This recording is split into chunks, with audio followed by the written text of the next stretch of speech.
Mrs. Walters from the Wolverhampton Music Service, and in this video I'm going to give you some ideas of how to get your cello set up and ready to play at home. First of all, check you have enough space all the way around. Your cello is quite a large instrument and you need space all the way around you to be able to organise all the things that you need. Where are you going to sit to play your cello? If you sit too low or on something too soft, like the settee, your knees will end up around your ears. If the chair is too high for you, your feet won't touch the floor and you won't be able to sit comfortably. You need to be able to lean forwards a little bit. A dining chair like this one is probably best to sit on because you can sit quite near the front of the chair and get your feet flat on the floor, and there's also a supportive back. Now let's unpack your cello.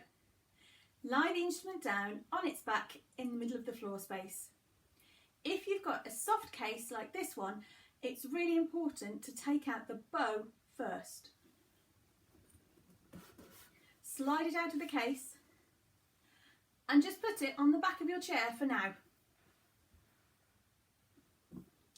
Next, unzip the case all the way around and take out the cello.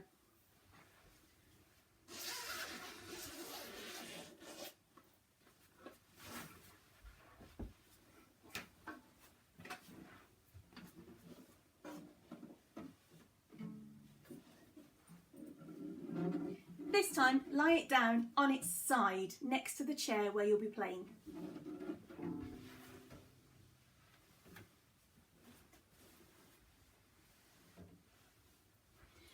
You can now move your case out of the way, but this is also a good moment to remember your rosin and a spike holder if you've got one, such as a black hole, and don't forget to get out your music as well.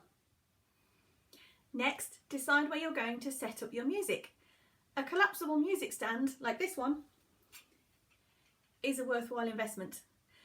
Make sure you keep it low because you're sitting down and place it directly in front of your chair. If you don't have a music stand, perhaps another chair would be a good idea to prop your book on, or you could use a low windowsill if there's one available. Now we're going to prepare your bow ready to play. There is a screw at one end of your bow. If you hold it by the solid end, turn the screw away from you to tighten the hairs. If you watch them, the hairs grow gradually tighter together and they come away from the wood. Tighten it just enough so that you can fit your little finger between the stick and the hairs. There should still be a curve in the wood of the bow. Once you've tightened up the hairs, this is when we need our rosin. Every time you play, you need to apply some rosin onto the hairs of the bow. This helps it to grip the strings properly to make a nice sound. Imagine it's as if your bow is thirsty, and by giving it some rosin, you're giving it a drink.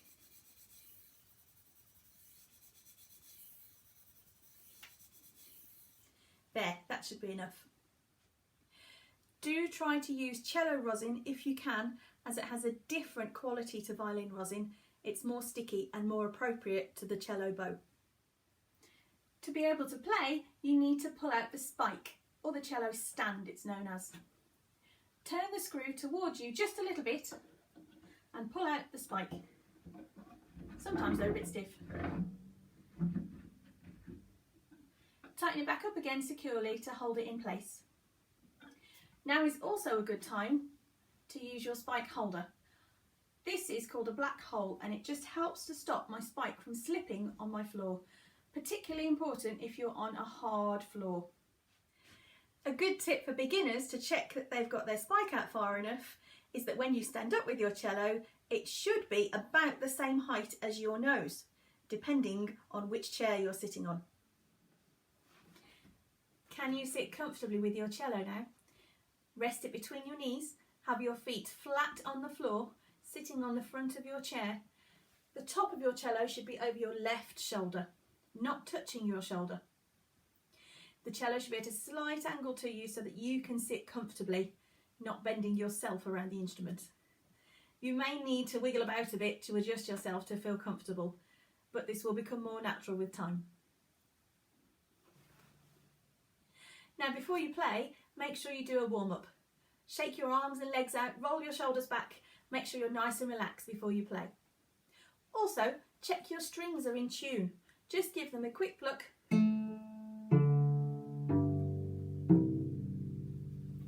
If they sound about right, then go for it. If you think they're slightly out of tune, do the best you can. Under normal circumstances, I would say wait and tell your teacher in your lesson. If that's not possible at the moment, then you may need to have a go at tuning them for yourselves. If they're just a little bit out, you can use the fine tuners at the bottom of the cello. However, if your strings are really, really loose, then you will need to use the pegs at the top to tighten it back up carefully. A few times, you will find it becomes automatic and you can get set up really quickly. One last thing. When you pack away, everything has to be done in the reverse order. So, pop your spike in first, remembering to tighten it back up firmly afterwards. Place your case on the floor, slide your cello into the case first, and then put your bow in last of all, once you've loosened the hairs. Don't forget to tidy away your music, your spike holder and your rosin as well. Thank you for watching. I hope you've enjoyed this video and found it useful.